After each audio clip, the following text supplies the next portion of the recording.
Hello everyone, welcome to Study Tube. बढ़ेंगे हम लोग इस सीरीज में आगे और करेंगे इस वीडियो में इस सीरीज का सेट नंबर 75। ये इस पूरे सीरीज का सेट नंबर 75 है और विद्युत धारा का चुंबकीय प्रभाव इस चैप्टर का ये पार्ट 2 है। Magnetic effect of current chapter का ये पार्ट 2 है। पूरे सीरीज का सेट नंबर 75 है। इस सीरीज के अंदर आने वाले हर वीडियो का पीडीएफ डाउनलोड करने के लिए ये टेलीग्राम चैनल का पता है। आप इस पता को टाइप करो अपने मोबाइल में और टेलीग्राम चैनल पर पहुंच जाओ पीडीएफ को डाउनलोड करने के लिए। और अगर आपका दिल नहीं है इस पते को टाइप करने का मोबाइल में, तो आप इसे स्कैन करो, स्कैन करके भी पहुंच सकते हो टेलीग्राम चैनल पे। अब बढ़ते हैं वीडियो में आगे और करते हैं प्रश्नों को। मैग्नेटिक इफेक्ट ऑफ करंट का ये पार्ट 2 है। पूरे सीरीज का ये सेट नंबर 75 है। क्वेश्चन नंबर 1 कहता है एन फेरो वाली एक परिवर्ती धारावाही वृत्ताकार कुंडली के कारण उत्पन्न चुंबकीय क्षेत्र का परिमाण डैश गुना होगा। तो हम लोगों ने पिछले वीडियो में देखा था कि अगर आप नंबर ऑफ टर्न्स को n टाइम्स करते हो तो बनने वाला जो चुंबकीय क्षेत्र होगा वो भी पहले का n गुना हो जाएगा, क्योंकि B जो है ये सीधा समानुपाती है नंबर ऑफ टर्न्स के B यानी कि मैग्नेटिक फील्ड। तो B हमारा आंसर हो जाएगा। किसी क्षण चुंबक के कारण उत्पन्न चुंबकीय क्षेत्र से संबंधित निम्न कथनों पर विचार कीजिए। ये रेलवे ग्रुप डी 2022 का क्वेश्चन है। देखिए, जो भी चैप्टर मैं आपको करवाऊंगा या करवाता हूं उस चैप्टर से रेलवे ग्रुप डी 2022 में जितने भी प्रश्न पूछे गए थे ना वो सारे मैं आपको करवाता हूँ। तो वो भी क्या है कि आपका मैं कवर करवाते जा रहा हूँ इसी सीरीज के अंदर। जो भी क्वेश्चन पूछे गए थे सबको मैं इसमें ले लेता हूँ। जैसे कि यहाँ पर देखो कई सारे सवाल हम लोग इस वीडियो में देखेंगे जो इस चैप्टर से पूछे गए थे रेलवे ग्रुप डी 2022 में। तो उसी में से ये एक सवाल है। क्षण चुंबक के अंदर क्षेत्र रेखाओं की दिशा इसके दक्षिणी ध्रुव से उत्तरी ध्रुव की ओर होती है। हम लोगों ने पिछले वीडियो में देखा था, अगर ये क्षण चुंबक है, बाहर मैग्नेट है, मान लो ये नॉर्थ पोल है, ये साउथ पोल है, तो बाहर में चुंबकीय क्षेत्र की दिशा ये होती है, नॉर्थ पोल से निकलती है, साउथ पोल में जाकर के एंटर करती है, लेकिन अंदर में ये दिशा होती है साउथ से नॉर्थ की तरफ। इस प्रकार ये एक बंद वक्र रेखा होती है।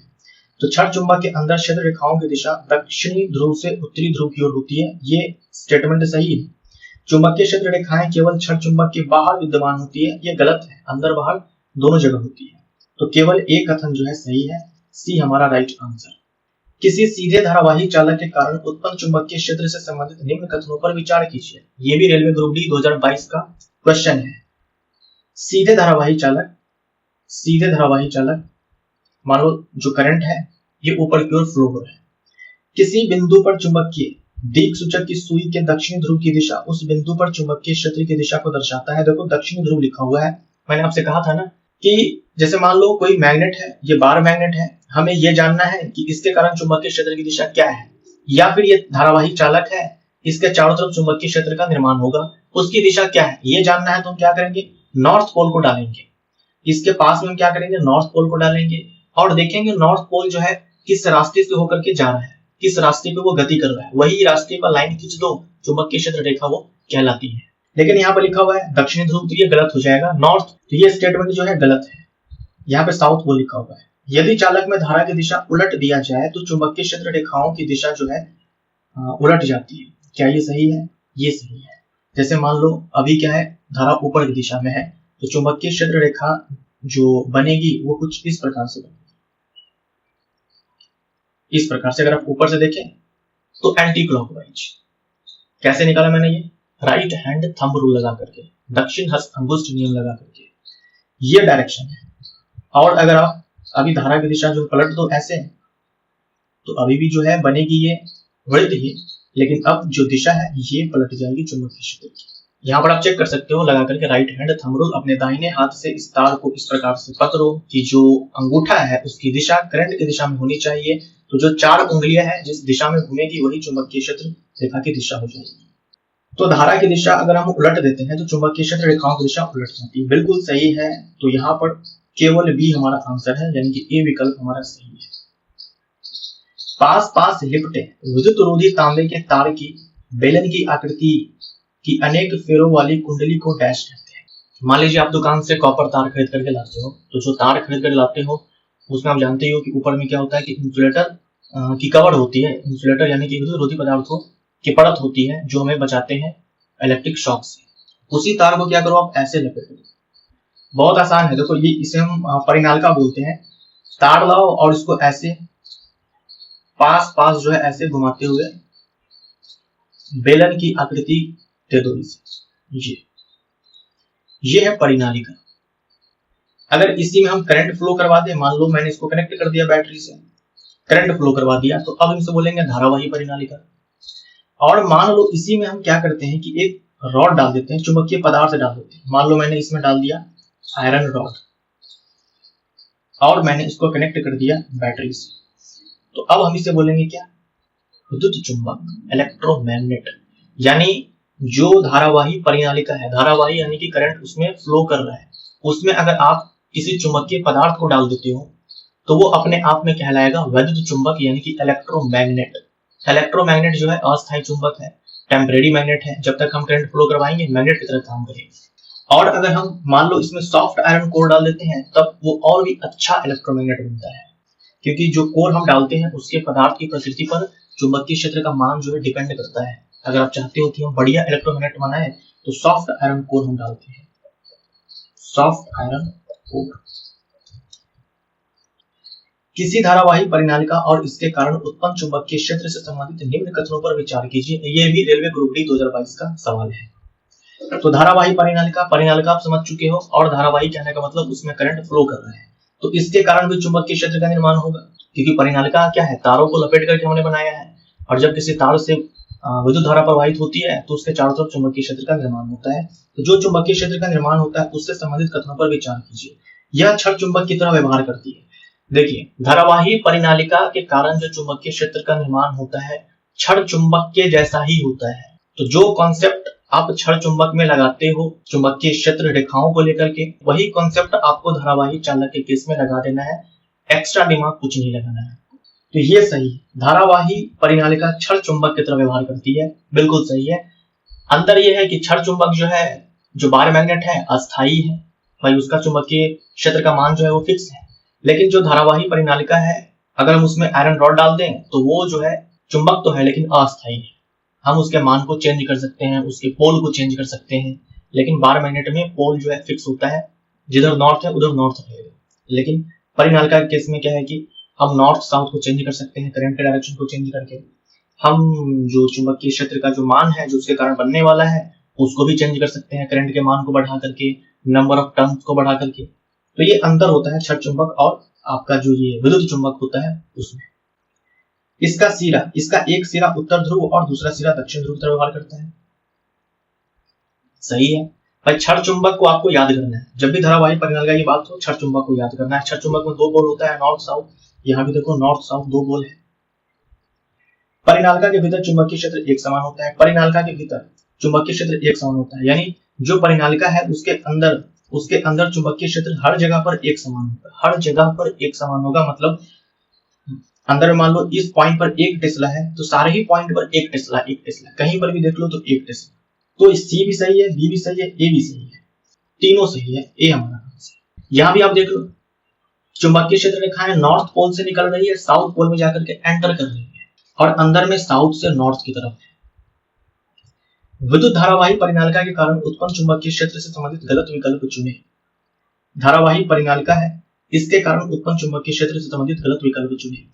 परिनालिका के भीतर चुंबकीय क्षेत्र एक समान होता है, अर्थात चुंबकीय क्षेत्र रेखाएं समांतर, सीधी और समदूरस्थ होती है। मान लो मैं आपसे बोलूं कि आप मुझे चुंबकीय क्षेत्र रेखाओं को बना करके बताएं कि एक समान चुंबकीय क्षेत्र की रेखा कैसी होती है। मीन्स आपको एक समान चुंबकीय क्षेत्र दिखाना है चुंबकीय क्षेत्र रेखाओं के माध्यम से, तो आप कैसे दिखाएंगे? आप दिखाएंगे कि चुंबकीय क्षेत्र रेखाएं जो है एक समान है, चुंबकीय क्षेत्र रेखाएं जो है सरल रेखा है और एक दूसरे के साथ समानांतर है, समान दूरी पर है। ये सारे डिस्टेंस जो है ये एक समान है, सभी के सभी स्ट्रेट लाइन है, एक दूसरे के साथ पैरेलल में है। तो सरल रेखा, समांतर, समदूरस्थ, आप लाइनें बना दो, ये पूरा रीजन अपने आप में एक समान चुंबकीय क्षेत्र कहलाएगा। हर पॉइंट पर चुंबकीय क्षेत्र का मान जो है एक समान होगा, कहीं पर ज्यादा कहीं पर कम नहीं होगा। तो परिनालिका के भीतर कुछ ऐसा ही होता है, परिनालिका के भीतर कुछ ऐसा ही होता है। जो चुंबकीय क्षेत्र रेखाएं होती है वो सीधी होती है, समानांतर होती है, समदूरस्थ होती है। परिनालिका के भीतर चुंबकीय क्षेत्र की दिशा दक्षिण ध्रुव से उत्तर ध्रुव की तरफ होती है। सही है, साउथ से नॉर्थ की तरफ होती है, जैसा कि बार मैग्नेट में होता है, और बाहर में नॉर्थ से साउथ होता है, जैसा कि बार मैग्नेट में होता है। परिनालिका के कारण परिनालिका के बाहर चुंबकीय क्षेत्र की दिशा उत्तर ध्रुव से दक्षिण ध्रुव की तरफ होती है, सही है, ये भी सही है। चुंबकीय क्षेत्र की प्रबलता इसके ध्रुव पर न्यूनतम होती है, गलत हो जाएगा। जैसा बार मैग्नेट के ध्रुव पर चुंबकीय क्षेत्र का मान जो है वो प्रबल होता है, वैसा ही यहाँ पर होगा, क्योंकि यहाँ पर देखो तो चुंबकीय क्षेत्र रेखाएं जो होती है वो काफी ज्यादा डेंस होती है, पास पास होती है, तो यहाँ पर चुंबकीय क्षेत्र का मान जो है प्रबल होता है। विद्युत धारा की दिशा बदलने पर ध्रुव की प्रकृति बदल जाती है। यहाँ पर देख लो, अभी करंट जो है इस डायरेक्शन में फ्लो कर रहा है, ये नॉर्थ पोल है, ये साउथ पोल है। अगर हम यहाँ पर करंट का डायरेक्शन चेंज करते हैं, मतलब यहाँ से हम भेज रहे हैं ना, इस बार हम यहाँ से भेजेंगे और करंट यहाँ से बाहर आएगा, तब ये नॉर्थ वाला साउथ हो जाएगा, साउथ वाला नॉर्थ हो जाएगा। यही अंतर है बार मैग्नेट और ये इसमें इलेक्ट्रोमैग्नेट में। इलेक्ट्रोमैग्नेट में क्या होगा, इसमें आयरन रॉड डाल दो, सॉफ्ट आयरन कोर डाल दो, तो वो इलेक्ट्रोमैग्नेट कहलाएगा। तो बार मैग्नेट में ये नॉर्थ और साउथ फिक्स होता है, चुंबकीय क्षेत्र का मान भी इसके कारण जो बनेगा वो फिक्स होगा। लेकिन यहाँ पर हम सब चेंज कर सकते हैं, यहाँ पर हम नॉर्थ को साउथ पोल, साउथ को नॉर्थ पोल बना सकते हैं।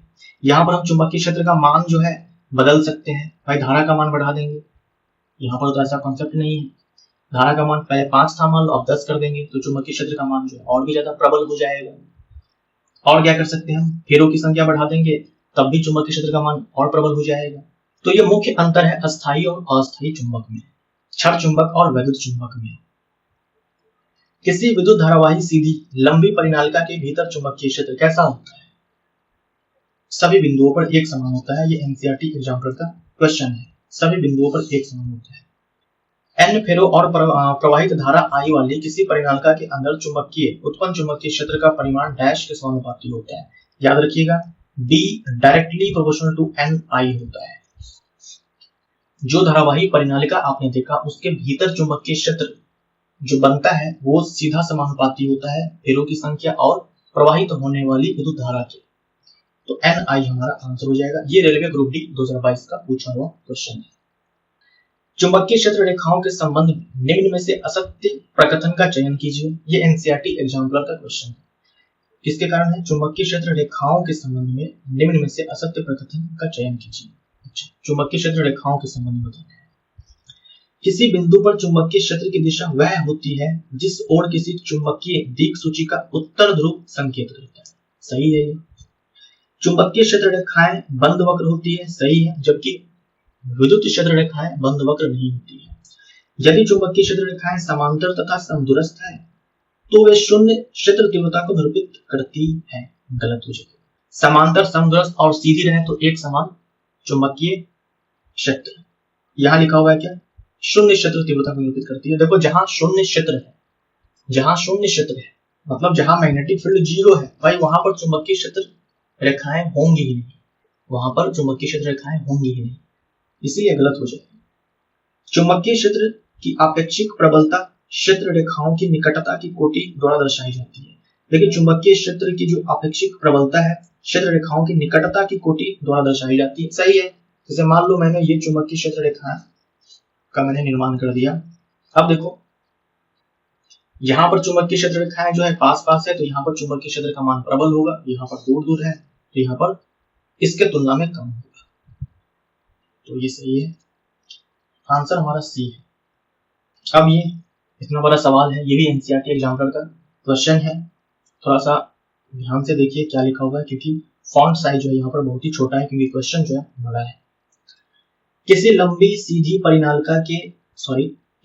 सीधी परिनालिका में धारा प्रवाहित करने पर इसके दोनों सिरों पर नॉर्थ और साउथ ध्रुव बन जाते हैं। ठीक है। निम्न में से कौन सा असत्य प्रकथन है? परिनालिका के भीतर क्षेत्र रेखाएं सरल रेखाओं के रूप में होती है, जो यह निर्दिष्ट करता है कि परिनालिका के भीतर सभी बिंदुओं पर चुंबकीय क्षेत्र समान होता है। ये बिल्कुल सही है। हम लोग बात कर चुके हैं, अंदर में चुंबकीय क्षेत्र का मान जो है एक समान होता है, क्योंकि सीधी, समांतर, समदूरस्थ सरल रेखाएं होती है चुंबकीय क्षेत्र रेखाएं। परिनालिका के भीतर उत्पन्न प्रबल चुंबकीय क्षेत्र का उपयोग चुंबकीय पदार्थ जैसे नर्म लोहे के टुकड़े को परिनालिका के भीतर रखकर चुंबकित करने में किया जा सकता है। इसके अंदर सॉफ्ट आयरन कोर डाल दो, बैटरी से कनेक्ट कर दो, वो क्या हो जाएगा? इलेक्ट्रोमैग्नेट होगा। यानी तब तक वो जो सॉफ्ट आयरन कोर है वो चुंबक की तरह व्यवहार करेगा। ये भी सही है, ये भी सही है। हम तो आप में से बहुत सारे ऐसे होंगे जिन्होंने बचपन में ये चीज किया होगा कि एक कील लिया होगा, उसके ऊपर तार लपेट करके बैटरी से कनेक्ट कर दिया होगा, और फिर उसी कील से क्या है कि छोटे छोटे आयरन टुकड़े को आपने चिपकाया होगा, तो वो भी अपने आप में क्या है, इलेक्ट्रोमैग्नेट है। आपने तार लपेटा, परिनालिका बना दिया, उसके बाद अंदर में आपने कील डाल दिया और बैटरी से कनेक्ट कर दिया, तो वो जो कील है अपने आप में एक मैग्नेट की तरह काम करता है, इलेक्ट्रोमैग्नेट, विद्युत चुंबक।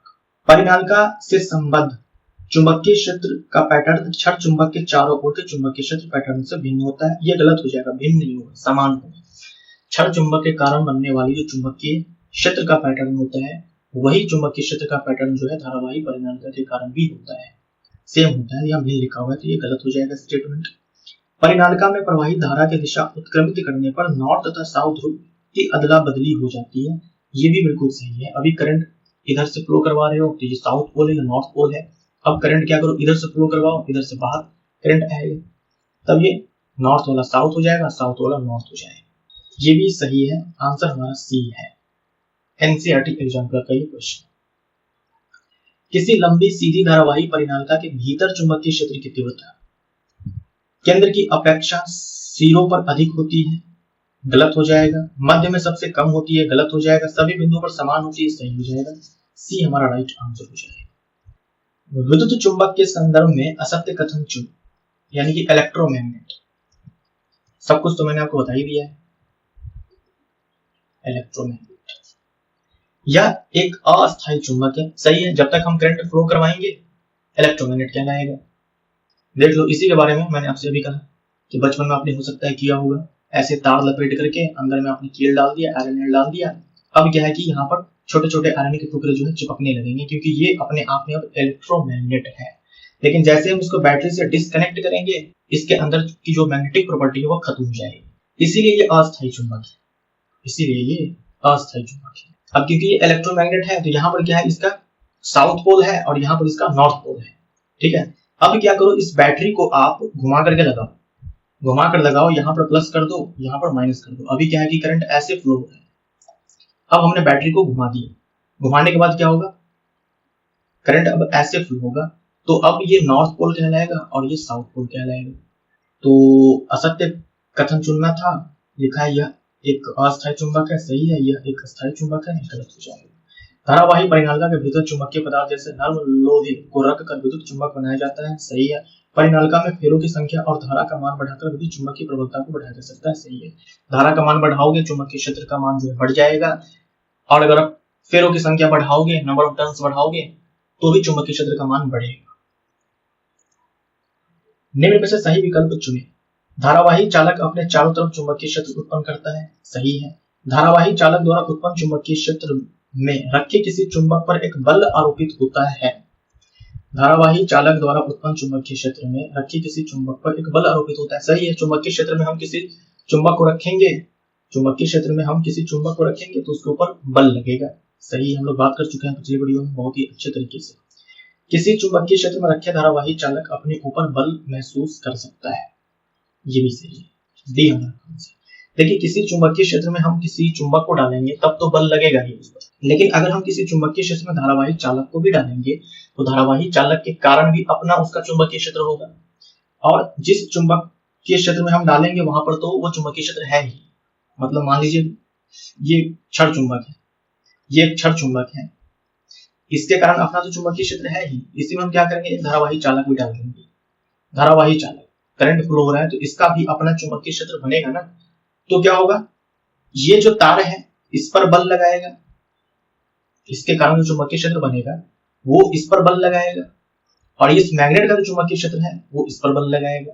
अब हो सकता है दोनों एक दूसरे को पास खींचे, या हो सकता है दोनों एक दूसरे को धक्का दें। मैंने यहाँ पर कि बल महसूस कर सकता है। डैश ने यह विचार प्रस्तुत किया कि यदि धारावाही चालक के चुंबकीय क्षेत्र में किसी चुंबक पर बल आरोपित होता है तो चुंबक को भी धारावाही चालक पर परिमाण में समान परंतु दिशा में विपरीत बल आरोपित करना चाहिए। देखिए, जो ऑर्स्टेड साहब थे,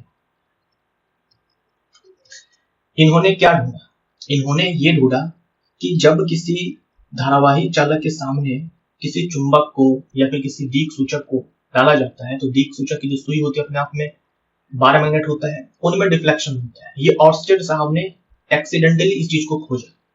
धारावाही चालक के नजदीक किसी 12 मैग्नेट को लाते हैं, क्षण चुंबक को लाते हैं या फिर कंपास को लाते हैं, तो वहां पर डिफ्लेक्शन होता है। ऑर्स्टेड साहब ने एक्सीडेंटली इस चीज की खोज की।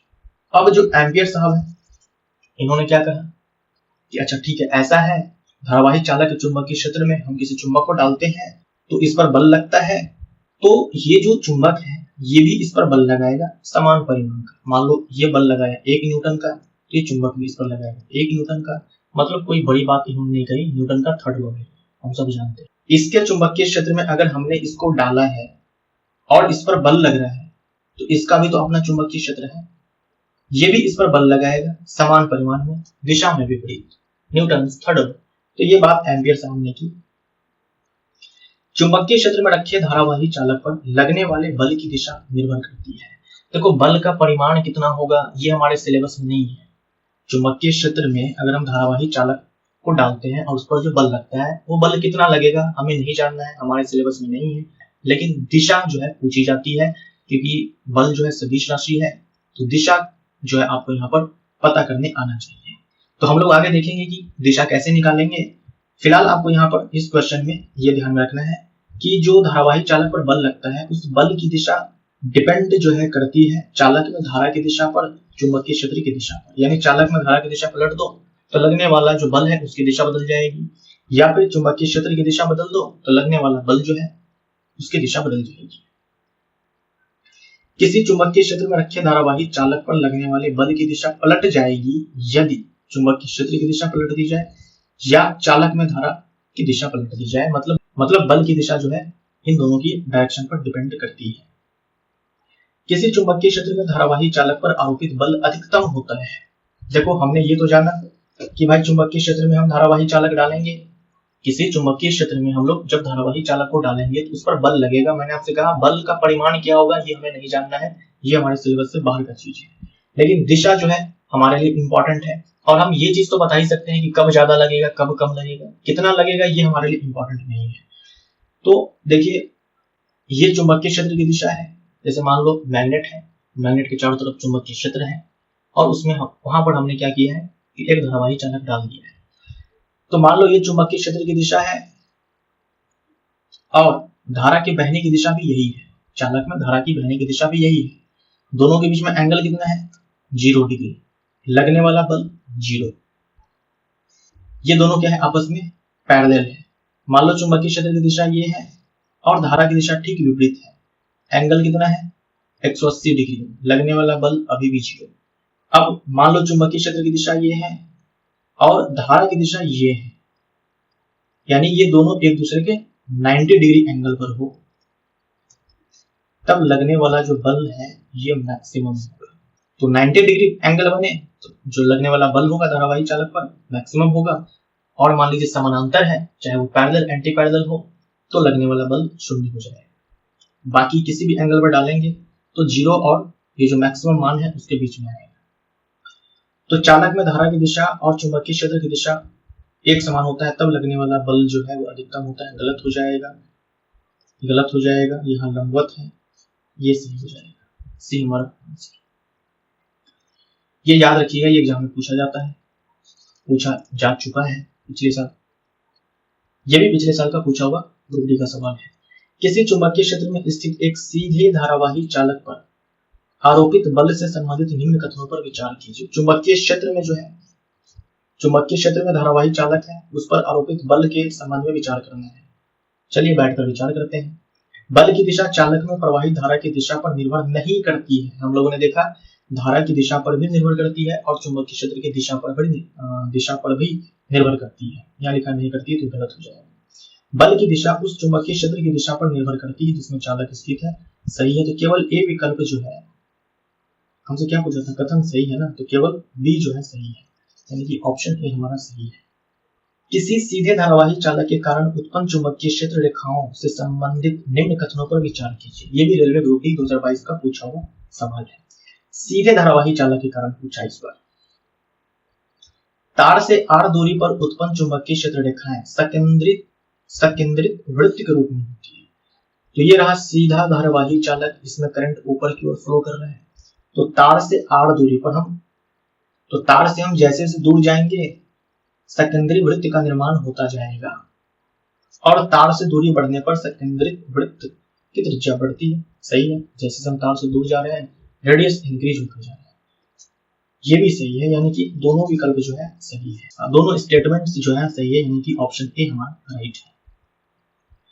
किसी चुंबकीय क्षेत्र में धारावाही चालक पर लगने वाले बल की दिशा ज्ञात करने के लिए निम्न में से किस नियम का प्रयोग किया जाता है। हम लोगों ने यह देख लिया कि भाई कब बल मैक्सिमम लगेगा धारावाही चालक पर चुंबकीय क्षेत्र में जब रखा जाएगा, और कब मिनिमम लगेगा। अब बल जो है सदिश राशि है, तो भाई इसकी दिशा क्या है, लगने वाली बल की दिशा क्या है। परिमाण मैंने आपसे कहा हमारे सिलेबस में नहीं है, लेकिन दिशा बताओ कैसे निकालेंगे। तो ये है फ्लेमिंग का वाम हस्त नियम। फ्लेमिंग का वाम हस्त नियम की मदद से जो है हम दिशा पता कर सकते हैं। देखो फ्लेमिंग का वाम हस्त नियम क्या कहता है कि अपने बाएं हाथ को पहले आप निकालिए, और बाएं हाथ में जो ये अंगूठा है, ये जो तर्जनी उंगली है, और ये जो बीच वाली उंगली है मिडिल फिंगर है, इन तीनों को याद रखिएगा बाएं हाथ का इस्तेमाल करना है। इन तीनों को हम क्या करेंगे, इन तीनों उंगलियों को हम लोग एक दूसरे के लंबवत डालेंगे।